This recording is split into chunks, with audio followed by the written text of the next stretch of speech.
Greetings. I am Della Owens, co-chair of the Social Action Committee for the Raleigh Alumni Chapter of Delta Sigma Theta. I will be your moderator this evening for the Social Justice Forum sponsored by our chapter. And I would like to ask that our dynamic president, Lillian Davis, welcome all our viewers and our guest panelists to this evening's special event. So let us welcome our president of the Raleigh Alumni Chapter of Delta Sigma Theta, Lillian Davis, and then we will hear from my co-chair, Kay Webb. Good evening, and welcome to our Social Justice Forum tonight, entitled the For the People Act, What's in the Bill? Tonight, you will have the opportunity to hear from some of our robust panelists who are our community partners, the Transformation Justice Coalition, the North Carolina NAACP, the Repairers of the Breach, and the Black Voters That Matter. A couple years ago, I heard Reverend Dr. William Barber say a motto, if not us, then who? And if not now, then when? So I hope after tonight, you will get the information and the details that you need to get your place in history and to join us as we go out and we take into the streets and be social justice advocates. I hope that you will join the Raleigh Alumni Chapter in the future for other social justice programs that we will have for the community. Again, thank you for your support tonight, and I hope you enjoy the panel discussion.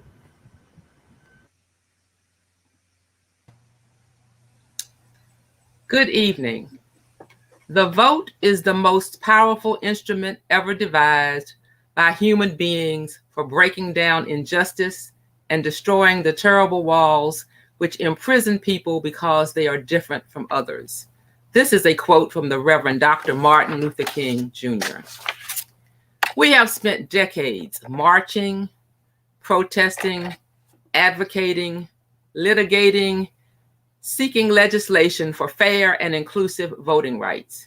And here in 2021, we are still fighting the good fight to expand rather than constrict voting rights. Tonight, we have assembled a panel of experts who hopefully will answer your questions, give insight into the underlying factors that contribute to this crisis that we find ourselves in, and offer a blueprint for action to get this legislation passed. Raleigh Alumni is proud to partner with these civic organizations tonight to bring you this forum. We hope that you will enjoy the forum and find the information useful. Thank you. So let me set the stage for tonight's robust conversation about the For the People Act to unfold what's actually in the bill. Our speakers tonight will probe deep within the writing of H.R. 1, For the People Act. Why is it relevant? And is there a difference between the Voting Rights Act, the H.R. 4, and H.R. 1? But wait, on last Tuesday, a new bill was introduced, the Freedom to Vote Act. Yes, the Freedom to Vote. I always thought, and I was taught this, that we, the people, had the right to vote according to the 15th Amendment. So why not just pass the For the People Act, the bill that was actually written by John Lewis? That's what makes sense to me. Okay, so we're not sure that we're going to have enough time to unpack all of these issues that are constantly shifting in our landscape of politics. So let us dive in and introduce this amazing panelist who has come tonight with a wealth of knowledge around each of these particular bills. Let me start first with our wonderful lady panelist, Dr. Barbara Arwine, Esquire. Mrs. Esquire, Miss Barbara Esquire, is the president and founder of Transformative Justice Coalition. It's internationally renowned for the contributions on critical justice issues, including the passage and the landmark of the Civil Rights Act of 1991 and the 2006 reauthorization of provisions of the Voting Rights Act. Currently, she also serves as the co-chair and facilitator of the National Commission for Voter Justice, the Millennium Voters Matters conveners, and the Voting Rights Alliances. She was the head of the Lawyers Committees for Civil Rights Under Law from February 1989 until June of 2015, and holds the horrific title of President Emeritus. She has served as the Charles Hamilton Chair for the North Carolina Central University School of Law from 2016 to 2017, has also taught at Columbia University School of Law. She also created the legendary Voting Rights Map of Shame in 2011, which exposed the new modern wave of voter suppression in the states. Her groundbreaking civil rights, human rights advocacy has been honored by many prestigious awards. A graduate of Duke University Law, she continues to civil rights and racial justice issues nationally and internationally in the areas of housing and lending, women's rights, especially issues affecting intersectionality and African American women and girls, community development, employment, voting, education, policing, restructuring, healthcare disparities, HBTQIA rights, and environmental justice. Let us welcome Dr. Arwine. And Thank you. wonderful. And next we have the Reverend Dr. William J. Barber, who is the president and senior lecturer of Repairs of the Breach, co-chair of the Poor People's Campaign, a national call for more revival, bishop with the Fellowship of Affirming Ministries, visiting professor of Union Theological Seminary, pastor of Greenleaf Christian Church, Disciples of Christ in Goldsboro, North Carolina, and the author of 4 books. Many of us may know him as the architect of the More movement, which began with weekly More protests at the North Carolina General Assembly in 2013, which got national attention.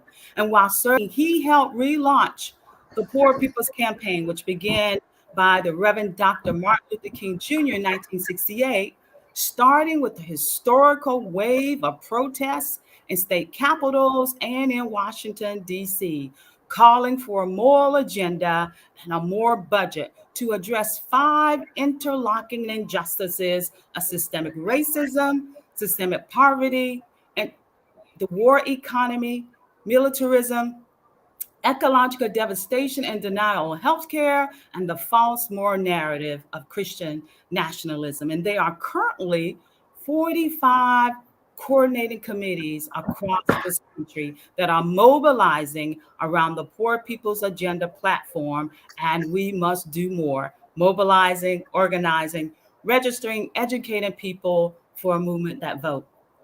And then on next month, his work with the Poor People's Campaign and Reverend Liz Dr. Theodore Harris, they will be honored and will be receiving the Freedom Award in Memphis. And so congratulations to you. And he has received numerous awards and 10 honorary degrees. And let me just add this. Last Friday, our chapter had a kickoff of homecoming events. And let me just mention, he's also a graduate of North Carolina Central University. Welcome, Bishop Barber.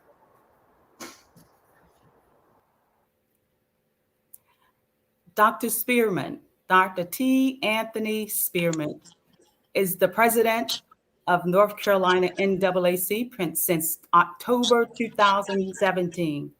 He has served as the 3rd vice president of North Carolina NAACP since 2011 to 2017. He is well known as a civil rights activist, and he has been a plaintiff in 3 lawsuits challenging politics of the state government. And in 2016, Dr. Spearman played an important role in voter suppression litigation, and that resulted in a great public outcry about voter ID and other legislation that would suppress votes in minority and poor white communities. Dr. Spearman is an ordained minister with the African Methodist Episcopal Church Zion Church denomination, AME Zion, and he has worked extensively in leadership of the denomination in North Carolina on many levels since 1997, and has been the pastor at St. Philip's AME Zion Church in Greensboro. So let us welcome Dr. Spearman. If he hasn't gotten here, he told me he will be running a little late. So welcome, Dr. Spearman. He is here. And next we have Mr. Dean Charles Anthony II. Dean Anthony, Mr. Anthony, is the Deputy National Field Director for Black Voters Matter. He specializes in campaigning strategies and community grassroots organizing. He has been an active organizer since 2014, even during the time while he was attending college. The work that he does with Black Voters Matters grow out of this deep desire for Black communities to be empowered and protected. Black Voters Matters' goal is to increase power in marginalized, predominantly Black communities. Affecting voting allows a community to determine its own destiny. So let us welcome Mr. Anthony. Wonderful. So we are going to start our conversation tonight. First with Dr. Barber, because we know he has to hop off and preach at a 7:30 appointment with the Black Caucus. So again, welcome to all of those who are joining us for our Social Justice Forum.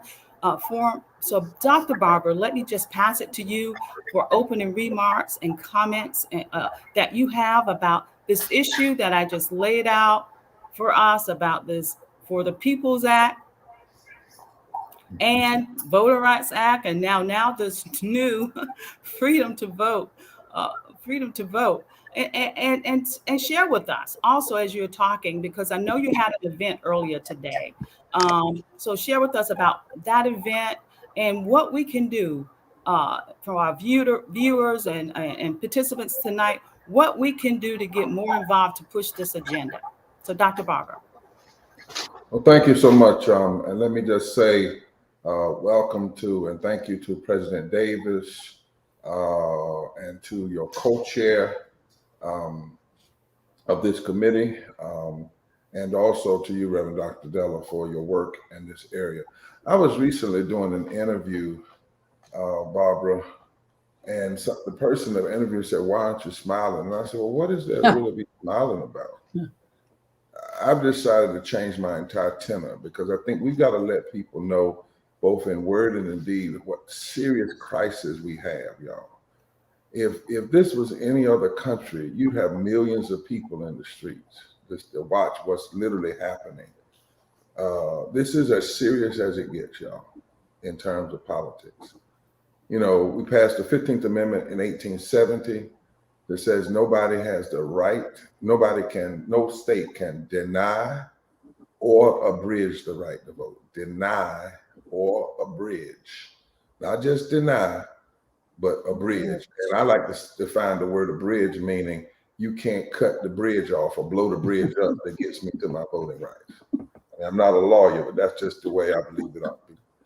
And then we have this 14th Amendment that says everybody has a right to equal protection under the law. And then theologically, we say that voting is a right that was given to us, and that's not true. We fought for it. And it's not even a right of a constitution, it's a right of God. God gave people the right to vote, started in the book of Genesis when he gave people the right to choose, the right to make decisions.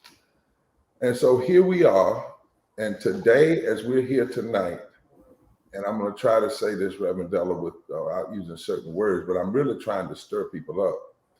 It's been 3,010 days today since the Congress had an opportunity to fix this issue.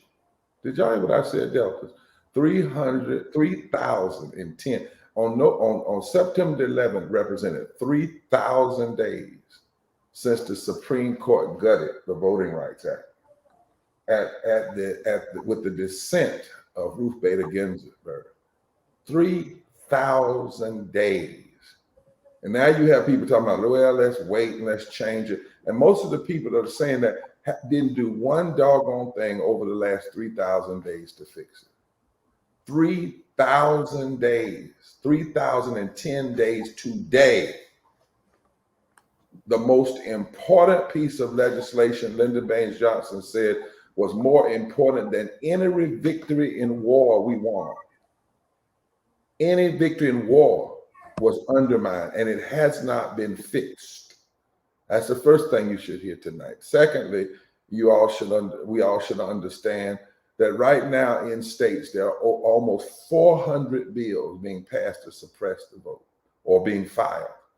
And it's not Jim Crow alone, because it's not just that black people, because you have bills filed in Texas where the majority of the people are people of color now.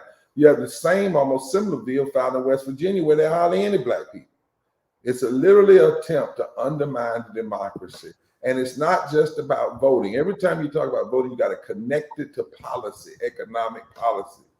Those who want to strip the vote are the Chamber of Commerce and businesses who do not want the people to vote and elect candidates that will hold them in check and will make sure that this government does right by the least of these.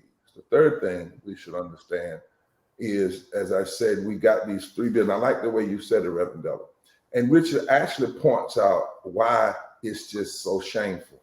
You got one bill over here, they call it the John Lewis Voting Rights Act. John Lewis, he participated in it, is named after him. And I think the Democrats are wrong for this. Then the other bill you got, the For the People's Act, which John Lewis actually wrote, but you don't call that the John Lewis Act. Then you pass both of them in the House, and then they passed the Voting Rights Advancement Act. When it was called an act, it wasn't even written. It just got written and passed a few weeks ago. And we got real concerns about even what's inside of it. And now it's sitting there, and then you got the For the People's Act in the Senate. Then Joe Manchin comes along and said, well, I don't want the For the People's Act, even though he signed off on it when John Lewis was alive. He was a co-sponsor of the bill. You should know that. He said he was for it. As long as he didn't think it would ever come to a vote, he was for it. And he ran on it saying he was for it. And now that it's come up, no, I don't want it. So he comes out with a compromise after we protest him. And in the compromise, they're able to force some good things in it. But there are three things inside of that bill we better be careful of. I was told today about Dr. Spearman to just shut up and be quiet. And I said, well, if you ain't my mama, I ain't going to shut up and be quiet. And they said, no, Robert, just stop. Just let it go. You can't let some things go, even if it doesn't change. And the one thing you can't let go is naming a bill freedom to vote. We don't have no freedom to vote. We have a right to vote. That's one problem. The name needs to be changed. Whether they change it or not, somebody ought to say it. Number two, inside of that new bill that they have written, Delta Sisters, they have now, for the first time in the history of the democracy, said that voter IDs are essential for voter integrity, voter confidence, and for access to the ballot. It's in the law that they just passed, that all the Democrats have come around. And they need to amend that and get it out. We need to be calling Joe Manchin and Schumer and them saying, get that out of there. Because if that passes, even if it doesn't pass, but 50 Democrats vote for that, it's going to come up in court. How do I know? Because in the court case lastly that we just won last week, what did the other side argue? They went in court and said, Your Honor, but we got some black Democrats and white Democrats that voted for this. They literally said that, Barbara, in court. Now we won, but we had to argue against why is this racist or whatever if you got black folk and Democrats voting for it. And so that's where we are now. And then the last thing I want to mention in this so-called freedom to vote, the third thing that I have a problem with, and I don't know why they tell us we can't have a problem with stuff. Bills are supposed to be debated and amended. You don't just accept it because somebody writes it. The third problem I have with it is that all the ethics is gone.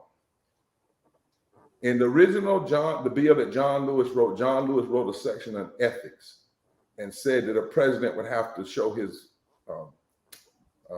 tax cut. That was in the bill. The new Manchin bill, all that's gone. They act as though Trump didn't happen. They're acting as though the insurrection didn't happen. So yes, it's a good bill in so many ways. Yes, God knows it is. But those are three things. If we're going to go with this new, I don't agree with freedom to vote bill, we should amend those things. And now here's the truth. We didn't need the freedom to vote bill. We didn't need it. You could have taken the For the People's Act, amended it, and done the same thing, and it would have been better. But you know why we haven't? Because of the filibuster. And guess what? It doesn't matter what they put in the bill. As long as there's a filibuster, an unconstitutional, non-constitutional filibuster, nothing is going to pass. And what Manchin will get is he'll get to vote yes, like he supports it, but then he can wink at his Republican friends and wink at the Chamber of Commerce and say, I can vote for it, but it's never going to become law because I'm not going to relinquish the coward filibuster that he and others are hiding behind. So I hope I didn't ruin the party. I hope I didn't kill the mood. But yeah, no, let me stop lying. I really hope I did. Because sisters, I have heard it ain't nothing like when you make a Black woman mad. So my intention is to make Black women and Black folk and brown folk all over this country angry. Angry enough that we speak out and we decide we're not going to have this. Because literally what we see now is tantamount to somebody going to your grandmama's grave, picking it up, opening the casket, throwing her bones out, and stomping on top of it. And if that sounds like an overreach, you tell me a different analysis. Because people died for the very things that are now being rolled back. Thank you, Dr. Barber, for that opening remarks and getting us started.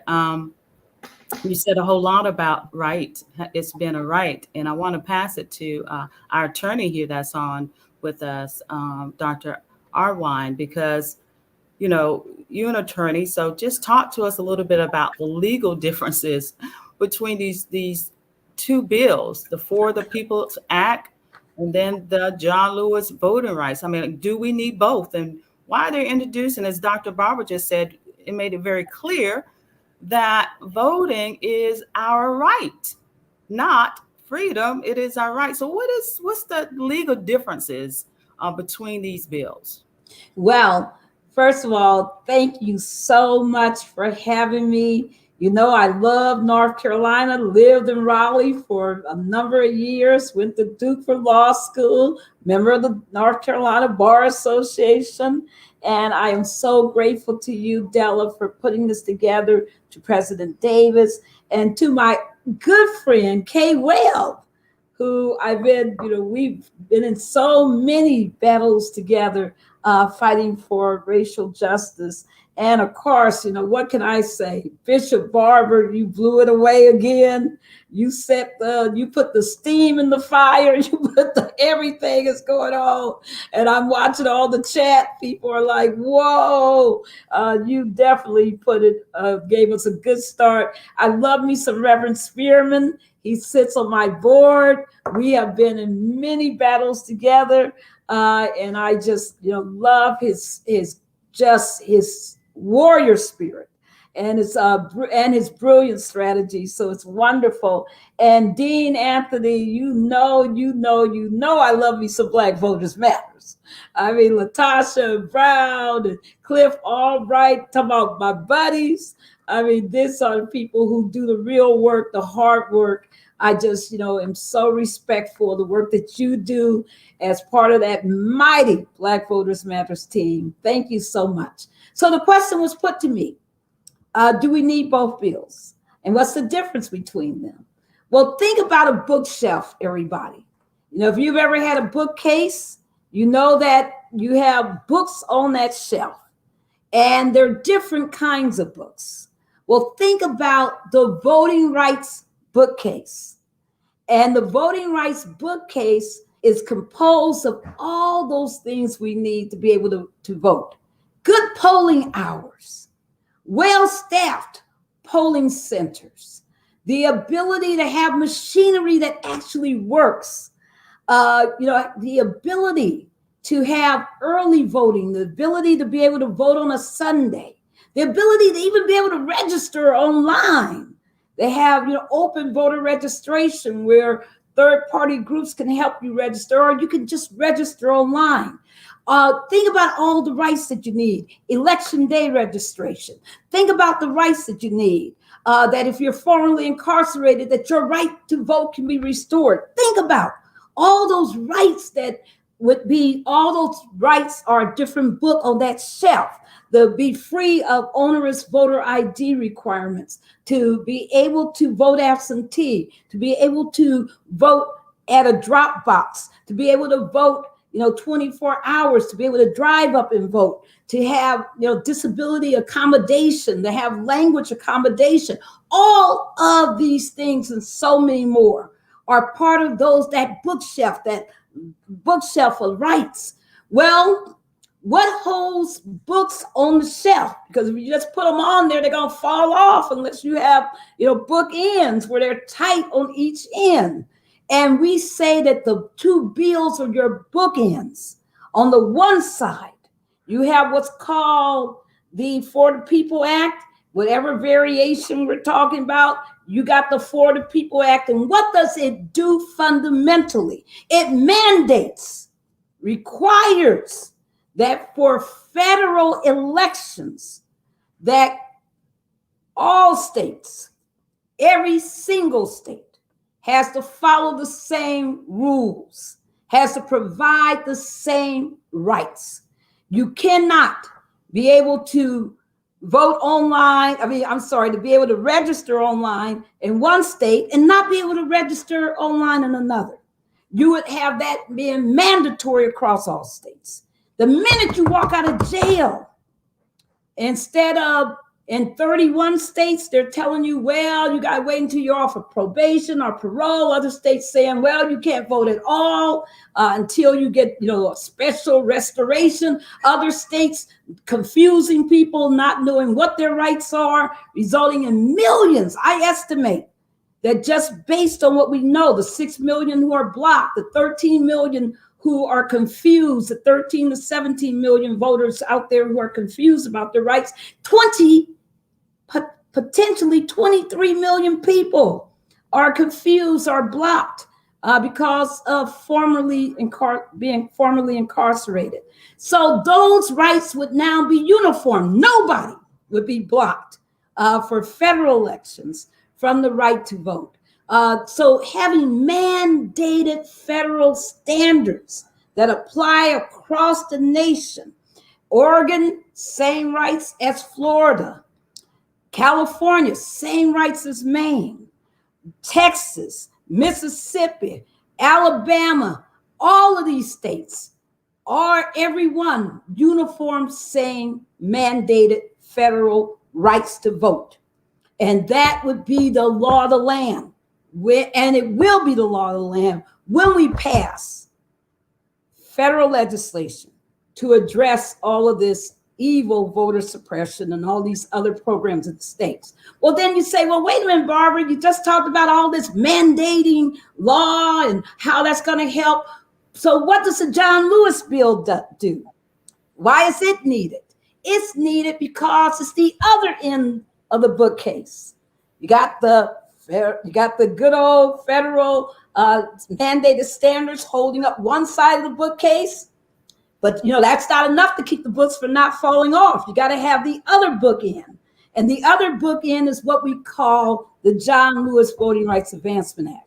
And what it does is it says to all those states, like Georgia, like Florida, like Texas, like South Carolina, like parts of North Carolina, all Virginia. It says to a whole lot of states, including parts of Illinois, parts of California, parts of New York, says to all those states that you have to pre-clear any voting law change, any voting practice change, any voting procedure change. You can't just pass a law. You got to have it determined to be non-discriminatory. Why? Because you got a history of discriminating against people in voting. And let me be very clear, if there was ever any doubt, since the 8 years that we've been dealing with the lack of pre-clearance coverage because of the Supreme Court's 2013 ruling in Shelby versus Holder that eviscerated the coverage formula and freed up 1,200 jurisdictions, 9 states that had horrible histories of discrimination in voting, freed them up to do whatever they wanted to do without pre-clearance. Well, what did they do? They started passing some of the worst legislation in the world, some of the worst legislation we've ever seen. They came up with all kind of evil deeds and evil practices. So the John Lewis Voting Rights Act would reassert, reaffirm, codify, and require that they couldn't pass any of these laws. And you say, well, Barbara, what does that really mean? Think about Georgia. You've been reading about stupid Georgia, right? And their vicious voter suppression law. What did they say in that law? They said, oh, the state can take over local boards of directors of elections. They said that the state can require you to have voter ID, even if you want to vote absentee, that you're going to have to get a copy of your voter ID. Then why are you voting absentee? Because you're trying not, because you either can't go out, you are not able to go out. So now all of a sudden you got to have a printer at your home so that you can turn in voter ID. I mean, it would, and they also said that they're going to put you in jail. And so did Florida, so did old silly Texas, that they're going to put you in jail if you have the nerve to give somebody water or food who's standing in line for 3 to 4 or 5, 6, 7, 8, you name it, hours, because you didn't provide enough polling spaces. Well, think about that. That if Section 5 was the law right now, we wouldn't be worried about Georgia. We honestly wouldn't, because they would have to pre-clear that law. And let me tell you, they wouldn't be able to. There's no way they could justify such a discriminatory law. And so that's the difference, people, that you have on the one end, mandated standards that covers the entire nation. So that my rights here in Maryland are the same as your rights in North Carolina, Alabama, wherever. But on the other end, if they come up with some evil, vicious law that nobody could think of, that these mandated standards don't cover, then the John Lewis Voting Rights Advancement Act would preclude it, would stop it until it was pre-cleared. And somebody said, well, it's really not discriminatory. A federal court would have to say that. Department of Justice would have to say that. And we wouldn't go for it. Because one thing Reverend Barbara will tell you, these lawyers have been on the case. We're not sitting back. We're not saying okie doke. We're fighting with every single breath that we have. So that's the difference between the two laws. Necessary bookends, because they keep all those rights on the shelf, all those rights from falling off and being violated, all those rights from being denied, all those voters protected, the millions of voters who need these protections. Thank you, Ellen. Oh, thank you so much. That was a very simplistic way of helping our viewers understand that we need both. And I think that's what I'm hearing from you. We absolutely need both. I want to make sure that I get an opportunity to see if Bishop Barber has some comments before he has to hop off. And if not, I definitely want to. Okay, go ahead, sir. I'm sorry, I probably hit my key, so forgive me for interrupting. But I do want to just say before again, what Barbara has done, what Attorney Allwine has done so brilliantly, is she has lifted up what's in the bills. My purpose was to say they didn't have to do a new bill to do that. See, when we go along with something, we got to let folks know we're not foolish. All of that was already in before the People's Act and Thank more. you. And more. What Manchin is trying to do now is, if the bill doesn't get passed, he's trying to cut it down so that if we don't get it this year, then the next time we will start with his bill. not what was originally in the John Lewis For the People, that the one he wrote. But in addition, so thank God to Warnock and Kobacha and people like Barbara and others, they fought to make sure a lot of powerful good things are in there. And you may be the first one to say that we ought to pass. My point simply is that we ought not have to accept, along with all those good things, a little cyanide in the Kool-Aid. And the little cyanide in the Kool-Aid is when you add that piece that says voter ID is essential to integrity, confidence, and access. That's really crazy. So what do we do now? We have to fight to get it amended. That's all. We're not saying throw the bill out. We're saying we fight to get that part, if it gets filed or it's been filed, to in debate to amend that out. And anybody that says, well, if you take that out, I'm not going to vote for the bill, then they weren't serious anyway. I don't think they will do that. I think we have to fight for it to get amended either in the Senate or in the House. But somebody has to call that out. You don't, in legislative processes, I know up in DC they call it compromise. Well, it would be something different, if the compromise wasn't so dangerous from a jurisprudence perspective. Somebody said to me that, but don't worry about it because all the other things that you have to do now under that bill that can be shown as ID, it's going to cancel it out. But it won't cancel out the language. And the language becomes then a gateway to when somebody else is in control. And I think I'm right, Barbara. I play up lawyer on Tuesday, so today is Monday, so I'm really risking this. But if I'm not mistaken, in law, there is as big a difference between the word may and the word shall as there is between east and west, right? So absolutely, if you allow something, and you got to hear what I'm saying, because some people say, we in the public can say, y'all ain't never happy. That's not about not being happy. If you know the history of compromise in this nation, then Black folk and poor folk and Native Americans always have to be deeply suspicious when somebody offers you a compromise. You can't ever just jump around and, we got everything. There's always a fly in the ointment somewhere.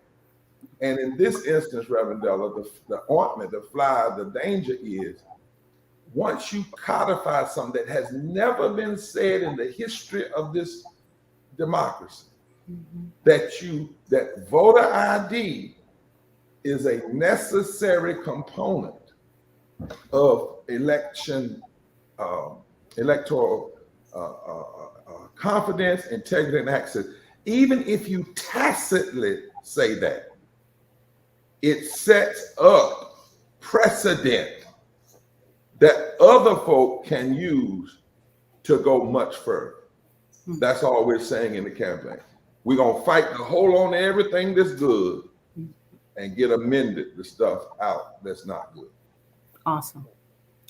Thank you so much. So that leads me to Dr. Spearman, because we just realized and learned that North Carolina has just gotten a victory for voter ID. And so very well voter suppression. And as Attorney Arnwine was just sharing with us about the necessity to have both of those, particularly the federal mandate, that one thing that's happened in North Carolina cannot happen in Georgia, cannot happen in Maryland.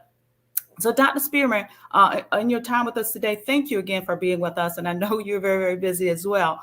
But tell us about that victory and tell us too how, being the North Carolina NAACP president, what can we do here in North Carolina to help push our legislature to pass these bills? Thank you, Reverend Della.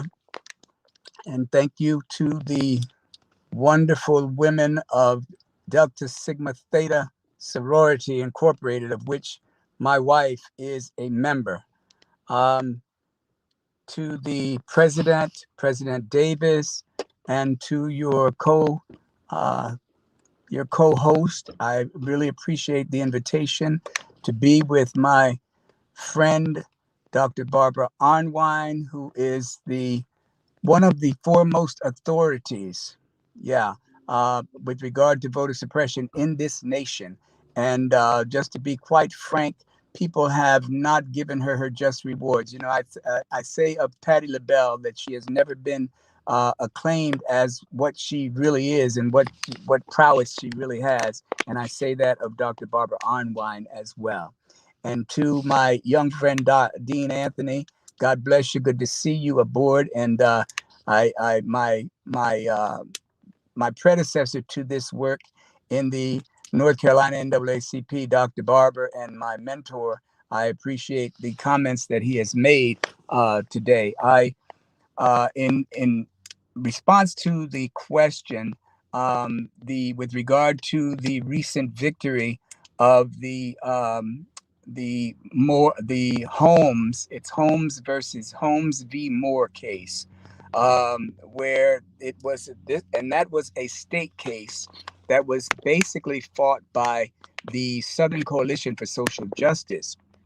A lot of people are not aware that there are a number of different cases that are going on here in the state of North Carolina. That was a state case that was basically dealing with, or basically challenged Article 1, Section 19 of the state, the state constitution, which talks about equal protection under the law. And so the state case was one where they challenged a few individuals challenged that law, and of course came out on the winning end at the Superior Court level. Now, and what often happens is, as soon we have a system here in the state of North Carolina that is really or it proves that I think, Barbara, that it proves that what we have here is a lobbying, if you will. The lower courts usually rule in our favor. Then then it's bounced up to the circuit or the Court of Appeals. Court of Appeals is not oftentimes a friend of we who are progressive here in North Carolina. But then we have this the state Supreme Court, which will be the last word on this particular case. And so the hope is that what we would expect to happen, because we've already heard that our Attorney General intends to appeal this case. And what we're hoping will happen is that the plaintiffs will offer or make an attempt to bypass the Court of Appeals and go straight to the Supreme Court. We'll see what's going to happen in the long run, but we hope that that's what they will do. We do have a majority of Democrats on the state Supreme Court, but they seem to have, for lack of a better way of putting it, some of them seem to not know what they are. So, and I'm just being quite candid, that they oftentimes, like, we know where three of them sit. That's Newby Berger, who is the son of the Berger Phil Berger in the General Assembly, and Tammy Berenger, I believe is her name. They're always going to vote together. Okay, they're not going to recuse themselves unless forced to, and they're always going to vote together for the powers that be. The other four don't seem to be able to come together and vote as a voter block. So we have to, I think there's going to have to be some instruction to the courts, and we're going to hopefully be able to gain some of them to doing what we believe they were elected to do. So having said that, the North Carolina NAACP has two cases that are still open in the state of North Carolina. One is a federal lawsuit that was very similar to the case that was just ruled. It was just ruled by two of the justices that voter ID is unconstitutional in the state of North Carolina.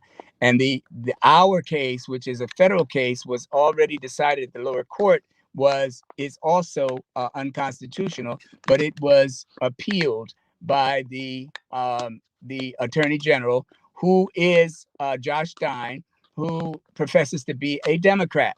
I've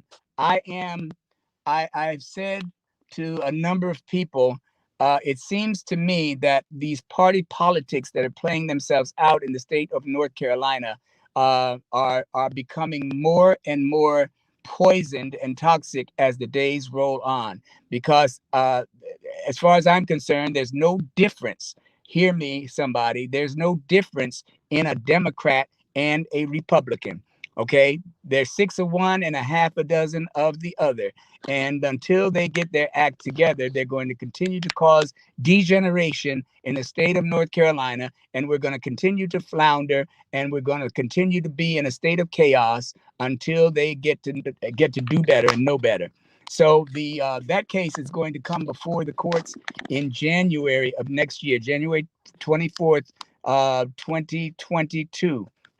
Is when that case is going to be heard again, because the Court of Appeals has sent it back to Judge Loretta Biggs to look at some things and try it all over again. I'm sure that because her decision was sound in the first place, I believe it's going to continue to be just as sound as it was before.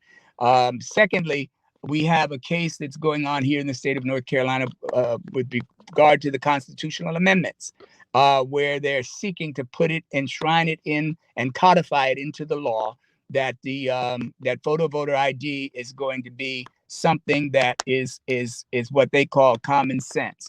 And so we're fighting an uphill battle, but we're fighting and we're winning. I want everybody to know that we are fighting and we're winning. We're becoming exhausted as we fight and we win, but we know that unless we fight, we're not going to win. So we continue to fight so that we can win. And it's so very important for us to do so. I just left a classroom of budding attorneys, Barbara. Gene Nickel invited me to be a part of his class where we talked about poverty and public policy. And I challenge some of those budding attorneys that when they get out, to make sure that they come see the North Carolina NAACP, because we have some good work for them. And before ending, there were a number of them that came to me and said that they were hoping to do just that. I spoke about one of the wins, Reverend Dr. Della, that the North Carolina NAACP recently had, and that was with the 3,500 releasees to COVID-19, which was something that they weren't expecting. We hung in there. We came into contact with the Department of Public Safety, who are not friendly to the criminal justice, and I don't believe that they look upon the 52%. Let me back up. There, in the state of North Carolina, the population of African Americans is 22% across the state. But within the prison population, we are 52% in the prisons. Something wrong with that somewhere. Something wrong with that needs to be looked at. And I'm getting ready to have a few people to take a very good and very close look at that, because the more we look into it, the more cruel and unusual punishment we're seeing that's being levied on mainly our people that look like me and everybody else on this line. So we're hoping to achieve and accomplish some things in the next few days to help to do some reform in terms of criminal justice. I did want to make mention also of the fact, because Barbara was talking some about felon disfranchisement, and we also won a case recently in the courts, and we were able to accomplish getting the two of the judges in the Superior Court to agree with us that it is time out now for these money reforms, or those who are coming out of prisons having to be detained from their voting rights being activated because they owe fees and fines. So now the ruling that came forth was that the moment that their feet hit the ground after they are released from prison, that they will be eligible to vote. Of course, the powers that be, when they get a hold of it, because they know their days are numbered, that's what they know, that it's coming to an end, that they're going to have the rule in the state of North Carolina or across this land of America. They know their rule is over, so they're going to do everything they can to try to put a monkey wrench in everything that we do. So it has been appealed, and at the appeal level, it was overturned, but hear this: the number of the individuals that were able, and when they got out, or when the ruling came down, they immediately went and registered to vote. All of those who registered to vote before it was stayed, or before it was turned over, are still eligible to vote. And so we believe that when it goes back to the trial court, that the judges are going to elicit such a findings of fact that they cannot deny these individuals from being re-enfranchised. So as long as we continue to fight, as I said earlier, we are going to continue to win. And that's something that's folded into some of these acts that we are looking at tonight. I would frame them, having heard what Dr. Barber has said and having heard what Barbara has said. I would frame these documents as a smorgasbord of standards and a smorgasbord of suspicion. The reason I say a smorgasbord of suspicion is because it depends on whose hands they get into to continue to manipulate what good they can provide for us in this nation. But if the wrong hands get on it and do the dastardly things of manipulating and changing and altering some of these wonderful, wonderful points that are made in both of these acts, then we're going to have something to reckon with. So it's going to constitute our being as wise as serpents and harmless as doves as we move forward. And thank God we have the brilliant minds that we have that are working in concert and to advocate for those who are less fortunate than some of those who are the dominant culture. So thank you for allowing me to share. I'm sorry I had to pull over to the side of the road. Couldn't make it home in time, so I'm in my car. But I'm grateful that I'm able to be with you. Thank you so much for allowing me to be with you tonight. Thank you, and hopefully you can stay with us a while. You brought up some great points about North Carolina, and it goes back again to what Attorney Ardoin has said to us. Because what happened in North Carolina, if we had the federal mandate, we wouldn't be in that place. And so I want to bring Dean Anthony into this conversation, because what's key, what's important here, you also said something too, Dr. Spearman, about the hands that the bills are in, being those that are suspicious, right? So it is about the folks that we vote for in office, right? That are making these mandates, that are passing and writing these bills. So it's important that we get the right person in the seat. So Dean, I want you just to talk about, because I know you have expertise in how to mobilize and organize and get the boots on the ground. And so share with us tonight from that perspective of what we need to do, what our viewers need to do to be more engaged, to make sure that we are getting the right folks that are voting for bills that are impacting the people's lives, particularly those who are the marginalized, as Dr. Spearman just said, percentage of African Americans are in prison. So what can we do? And then Barbara, I want you to chime in after him.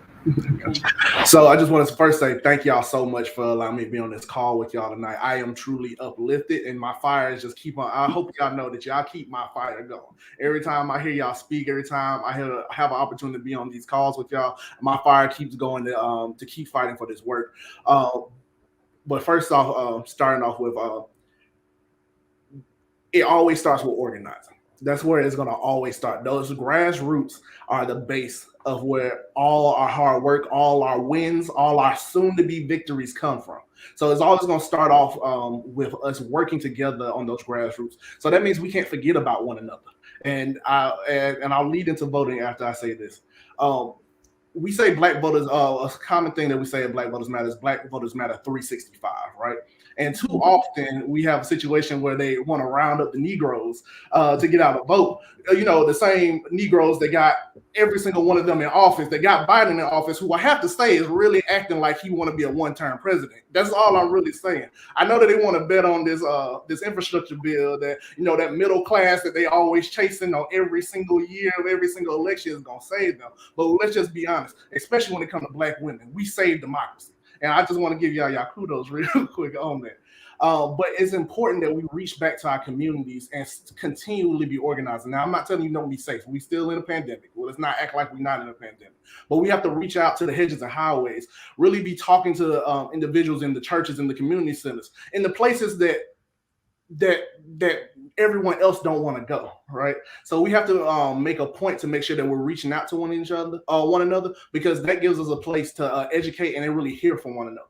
A lot of times, even when it comes to getting a big turnout for any election, the thing that we forget is to ask people what they want. Right? You hear so many candidates drop in, and we have a candidate society. They drop in, they tell you what they're gonna do, and how many times, like, I'm just gonna be honest, because I ain't even in this situation. When do you get to tell your employer about what you gonna do? Right?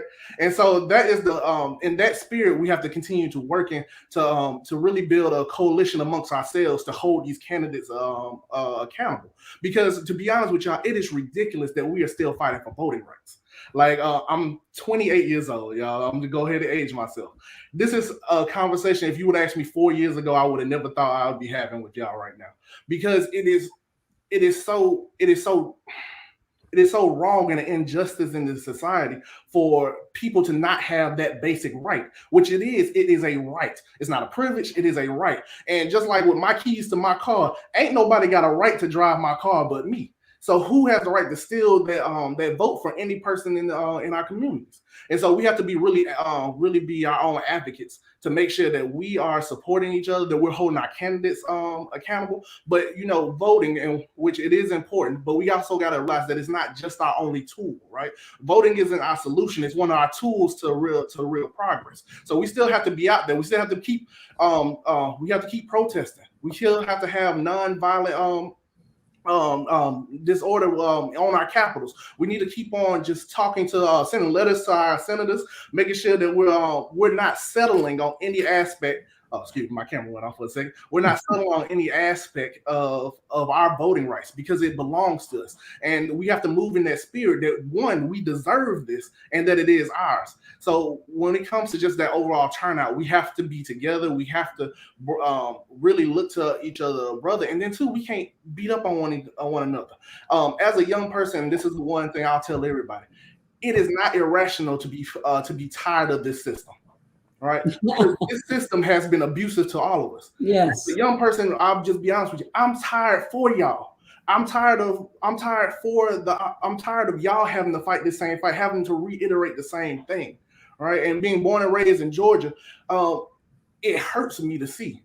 It really hurts me to see the attempts to steal elections. When you see polling locations closing down in Black communities, and they tell you it's because they ain't got no budget. That is just wrong in so many ways. And so we have to be in the spirit of really protecting one another in these polling locations, but also be in the spirit of really tackling the real issues of this system that is intentionally hurting us, right? And we can't pretend that it's not. And in all our actions, we got to take that time to really organize one another, to go to different communities, but also we got to reach out to one another, because Black people are everywhere, right? And so the issues that we're having in Atlanta aren't the same issues that you're having in Albany. The issues that you're having in Georgia ain't the same exact issues that you're having in West Virginia. And because we know those things, we have to be a supporter of one another, because this is a movement that we move together. and we're gonna press forward together with one another. So that's really all I got. But I just want to tell y'all that it takes us really coming together and having a concrete plan, listening to one another, and then we got to stick with each other. We can't let this system divide us. And stop us from doing the work that is necessary for us, for our own safety, for our own protection, but for our own lineage. I'm gonna tell y'all right now, when my kids are time for them to vote, I don't expect them to have these same issues. And one thing I'm not gonna let them say is like, Dad, did you fight enough?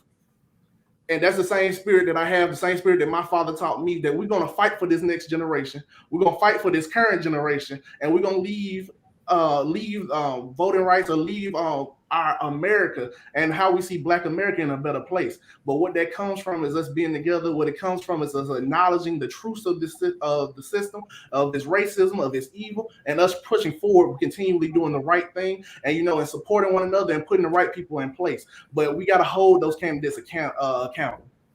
Thank you. I said one more. I get 5 more.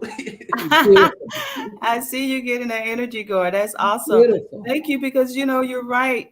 One of the things that Dr. Barbara has said so many times, that we may be under a different banner, but we are in the same battle. So we have to come and fight together. Attorney Arwan knows that. You talked about being in the street, and we have, she's been arrested. She says her friends call her now a jailbird. These are her words. I'm quoting her. And she's here to say, if I'm wrong, she can say that. But it is about being so in this fight that you're willing to put your body on the line. You're willing to engage in civil disobedience, to make them hear you. Make them hear you. And so I'm going to make sure I want to invite our viewers and those who are participating, to enter questions into our chat so we can ask our panelists those. But I want to turn it back over to you again, Barbara, because, yes. And I hope it's okay if I call you Barbara. Please do. Do we call each other when we're out here on these streets? Exactly. And, and she is a pistol. I tell you, she's about, I don't know if she's 5 feet tall, but when I met her, she is a pistol, and she means what she says when she's fighting for justice. So Barbara, I just want to turn it back over to you, and then Dr. Spearman, if you have also some comments you want to add, and we want to take those questions. So we're going to make sure if you have a question, drop those questions in the chat. My co-chair here, Kay Webb, is here to grab those. And we want to make sure that you get your questions answered tonight about this bill. What's in it? The For the People's Act. So Barbara, share with us what you want to say. Yes, thank you so much, Dean, for your comments. Those were awesome. We have what's called the Good Trouble Voting Rights Institute every Saturday for free online from 11 o'clock until 12 o'clock. The Transformative Justice Coalition has a institute on voting. And we teach people about voting, about the history of voting, about redistricting, about all these bills, the rights, the fight. I mean, we teach. And one thing, Daryl Jones and I, we're co-leaders of the Transformative Justice Coalition, or TJC as we call ourselves. We were teaching this last Saturday, and one of the things I reminded people of is that the Civil War was fought to end, quote, slavery, right? And over the economic competition between the North and South. But it was not fought to end white supremacy. Because a whole lot of folks who were, quote, radical Reconstructionists, a whole lot of folks who fought to end slavery believed fundamentally in white supremacy. And what we got to understand is that if we're fighting white structural racism, meaning every institution bends to that premise of white superiority and Black and other people of color subordination, if you understand that that is how this structure of racism operates, then you understand we only win when we dismantle the bad boy. You cannot expect that a thing that's created to do one thing is going to stop doing that just because you want it to stop. You're going to have to fight it and dismantle it. And that means not just changing a little policy here or there. It means fundamental rethinking. Think about this, everybody. Up until 2009, all right? Everybody down, come with me now. This country was what? Founded, the Declaration of Independence, 1776, the Constitution, in the late 1800s, late 1700s, 1787. I mean, all of this, people, I want you to get this straight, that the first voter ID law did not exist until 2009 in this country. Not until 2009 did you have any requirement for a photo voter ID. All those other years, when did photography come out? We know we had photography in the 1800s. When did cars come out? In the early 1900s. Driver's licenses have been around for decades.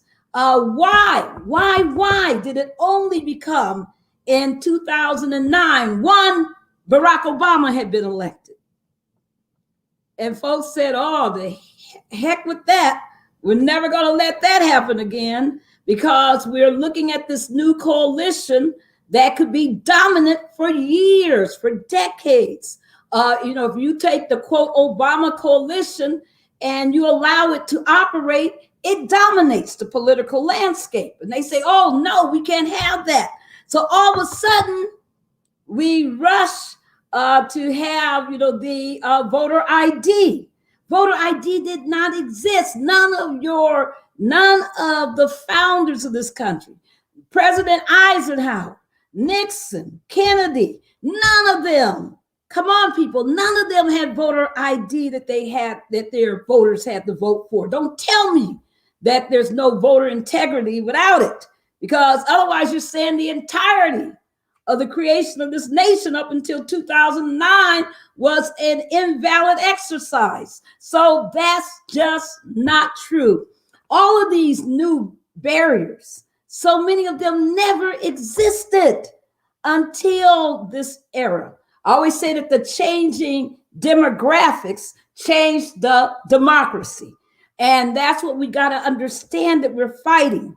So when we come at this fight, it's not about thinking that somehow if you're up against an enemy such as white structural racism, then you got to understand that changing something over here isn't going to change the entirety of the structure.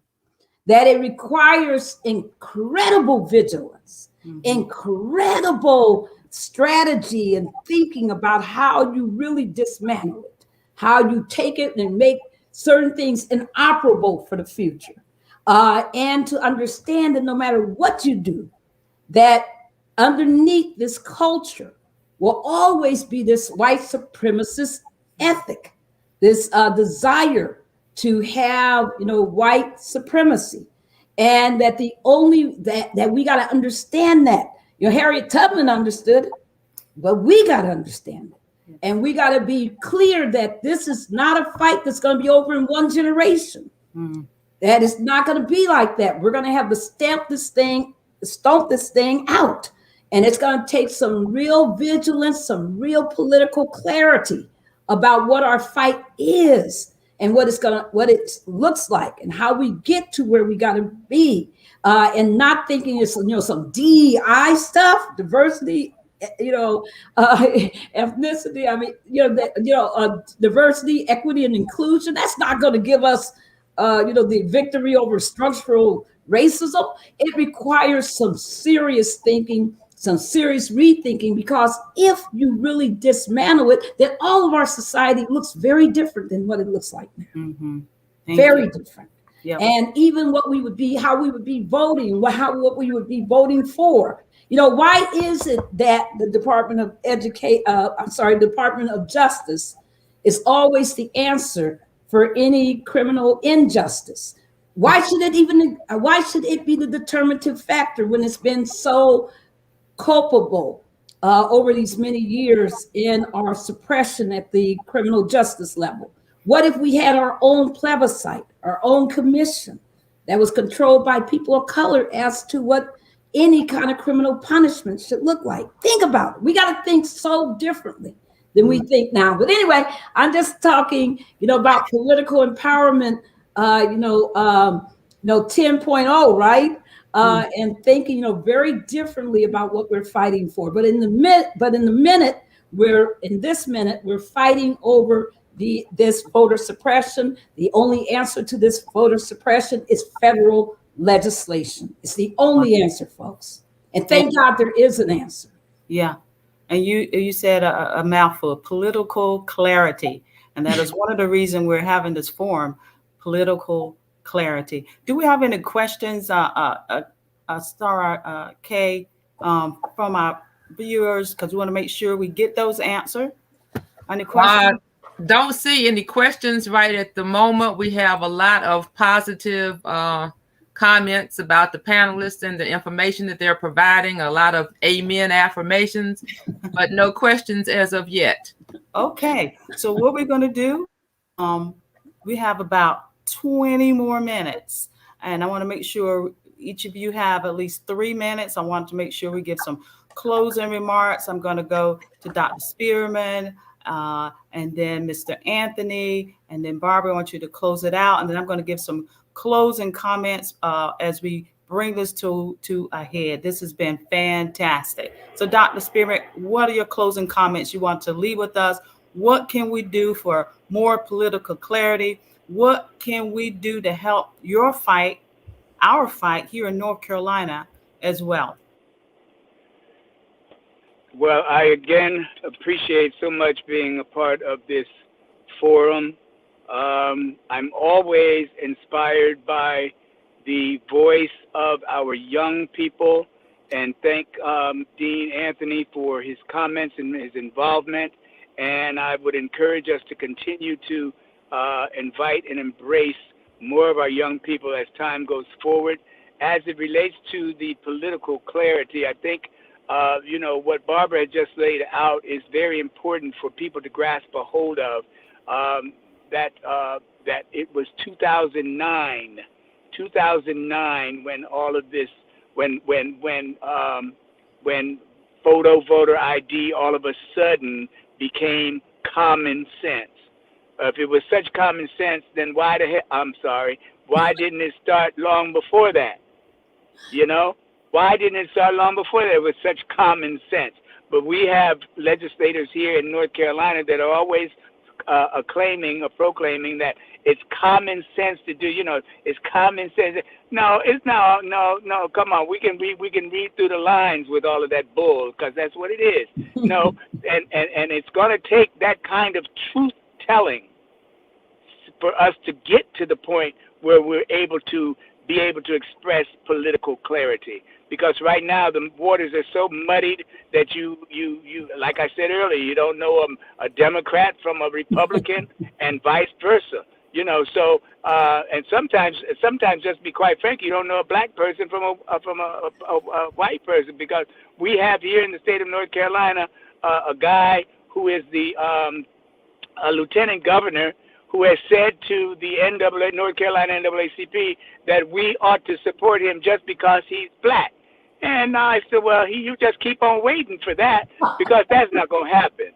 This is a person who is supporting critical race theory and voter ID, and it's just appalling, some of the things that we do. So, the North Carolina NAACP's mission, or the NAACP's mission, is to ensure the political, educational, social, and economic equality of rights of all persons, and to eliminate race-based discrimination. As long as we stay true to that mission, we will be able to accomplish what is unaccomplishable. And I know that's not a word, but that back in 1909, that was a social reform that began, that has become the conscience of these United States of America and continues to be. So we have a number of, I think when we started the HK&J, Historic Thousands on Jones Street, back in 2007, we had 16 coalition partners. Now we have upwards of 300 coalition partners, those who are like-minded with us. So we're gaining momentum along the way. And young people are coming aboard with us because one of our game changers is to make sure that we are appreciating the presence of our young folk. And so, you know, I am a dinosaur. I'm getting up in age, and it's time for me to give up the mantle to the Dean Anthonys of the world. And I'm here to tell you that their minds are sharp and they are able to work circles around some of those who are in place today. So it's time to start giving way to some of the brilliance, as Barbara had said earlier, the brilliance and the creativity that they bring to the table, and know that we're in good hands with our young folk.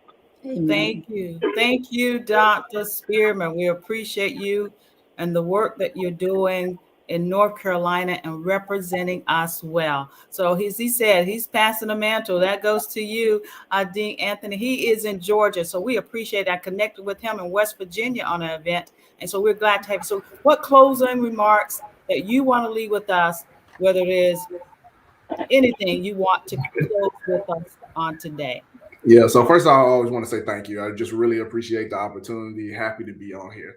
But I just want to leave with everybody that the work still has to be done. It's still time to hit the streets.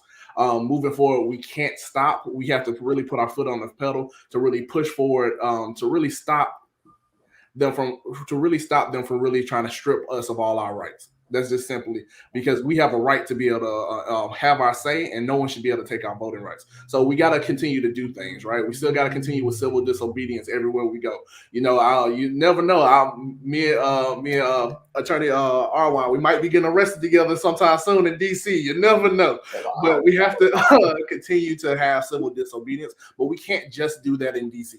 We need to go to the other states where we have these Democratic senators that are really just sitting back, hoping this all falls off, because we gotta let them know that this is not gonna fall off. And if they don't do what we are asking of them to do, there will be consequences. There will be consequences coming next year.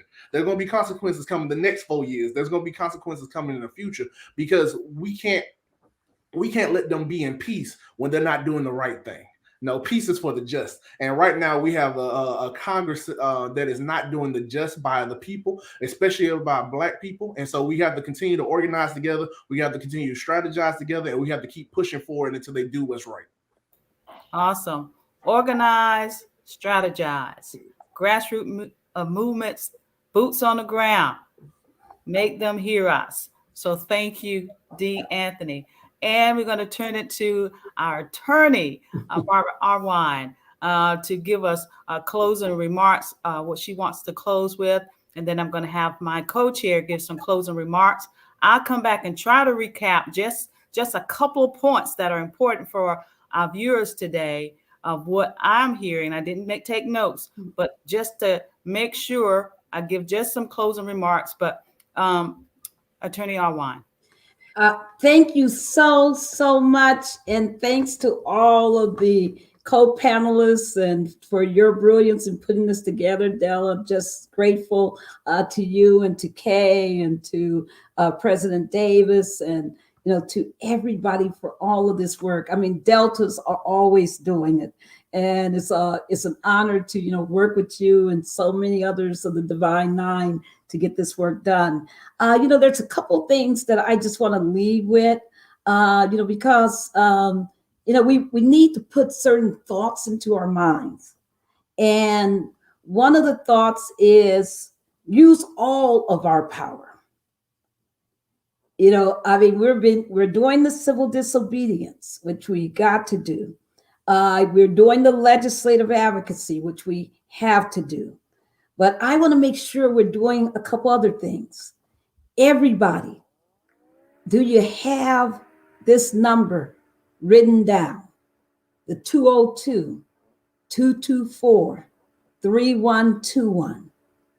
That's 202-224-3121. That's the congressional switchboard. You got to be calling that every darn week and calling your senator. I don't care if the person said they voted for the voting for the People Act, freedom to vote, DC statehood, whatever they claim they've done, call them anyway, because it's going to take a real push to get this legislation done. Remember, there was nothing pretty about 1965 when the Voting Rights Act was passed. It started in tragedy with Eddie Lee Johnson, right? With Jimmy Lee Johnson being killed. It started with the Bloody Sunday and 600 people being beaten to a pulp, run over by horses. And I just saw that picture of the horses running down Haitians at the Texas border. Honey, please. You know, it's this kind of, you know, like I said, structural racism is geared to use the same tactics, the same diversions, etc. But it wasn't pretty in 1965. When they marched, even after Bloody Sunday, when they finally got court clearance to march, and they marched from Selma, Montgomery, remember they were in mud fields. It rained. It was ugly. Viola Liuzzo was killed during that time.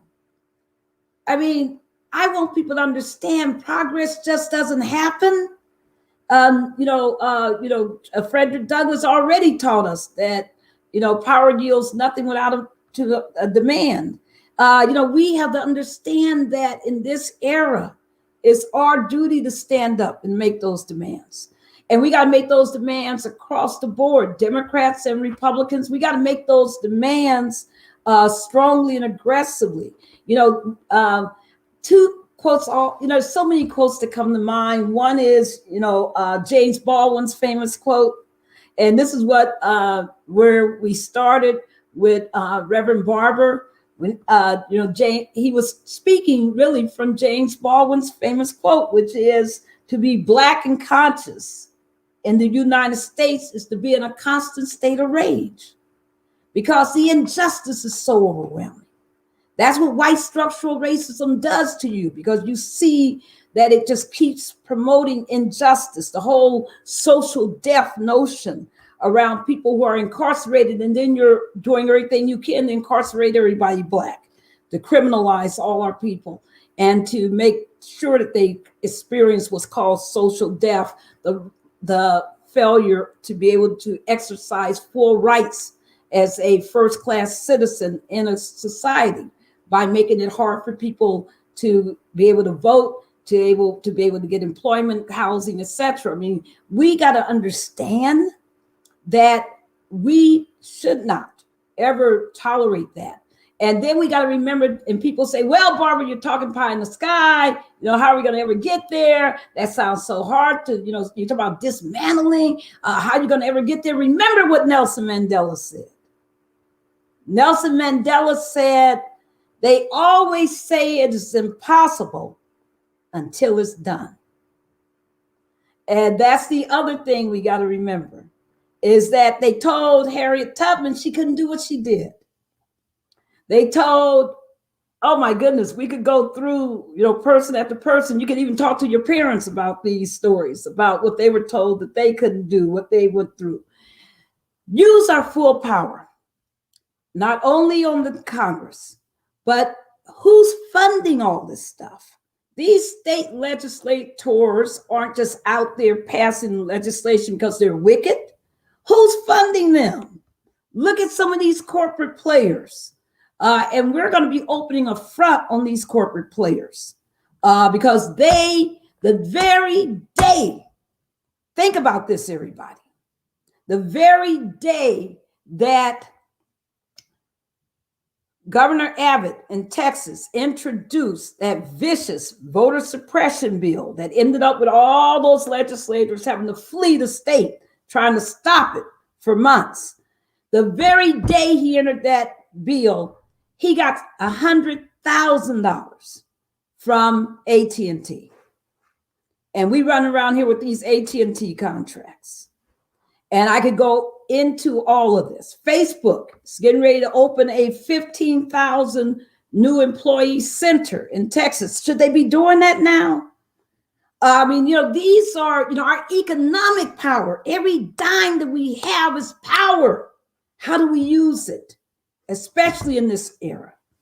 And to demand radical, aggressive change to help right the injustices that we live in.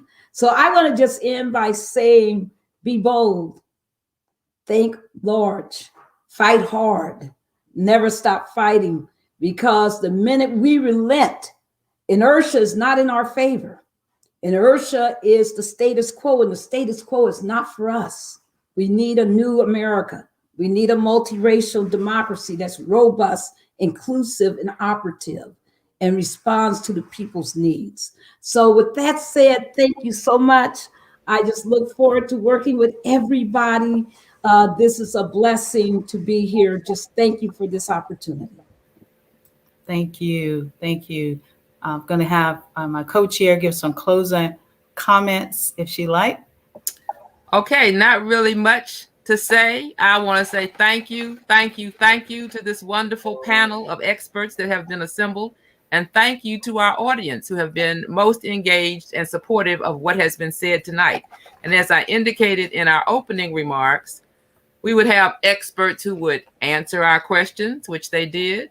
They gave us insight into the underlying factors on why we are here, where we are now, and they have given us a blueprint for action. So let us follow the blueprint, go out, and as Barbara Arnwine said, call your congressional representatives every day, every night, send them emails, whatever it takes.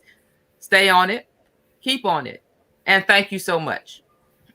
Thank you, Kay. Appreciate those comments. Yeah, I think to close, it's kind of hard to bring the close and try to capture this. But one of the things that we started this forum was about what's in the bill, the For the People's Act. And you made it very simple for us to understand the bookend of that bookshelf in case that what I heard and received tonight is that we do need both bills passed, right?